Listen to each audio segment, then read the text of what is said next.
Grabe mga lods, ito mga lods, galit na galit si Sara Duterte kay Bongbong Marcos, kay Martin Romualdez, kay Risa Araneta Marcos.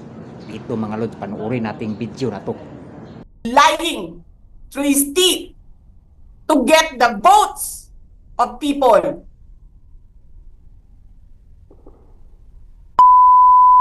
Ina ninyong lahat. Martin Romualdez, Lisa Marcos, Bongbong Marcos. Ginigit-git nyo yung mga tao ko dyan sa envelope na yan.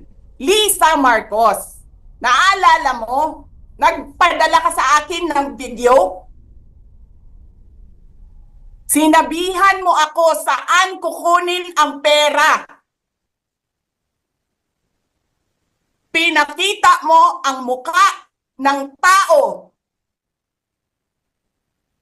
doon sa video message mo. Hi, Nikki.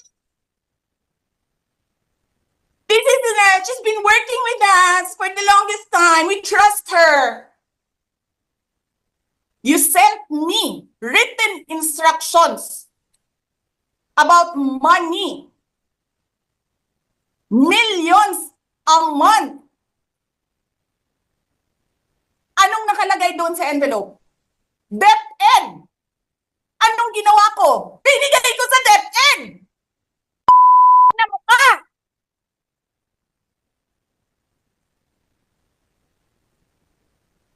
Wala ka ngang posisyon sa gobyerno, namimigay ka ng pera ng gobyerno eh.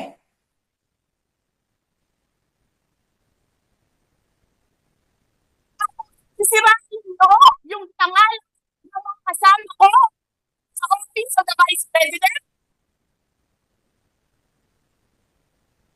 Sasabihin nyo sa mga tao, nakaw yan, confidential funds yan. Niwala nga kayong isang proof na confidential funds yan. Naniwala lang kayo sa isang babae na ang pangalan ay Gloria Mercado na nagsabi confidential funds yan, na hindi nyo nga nilabas, na wala pang confidential funds, meron ng white envelope. Kasi 2022 pa lang, ang ina mo ka, may utos na ng pera sa DepEd. Tapos kami yung nagsisinungaling? Nagpipigil ako eh.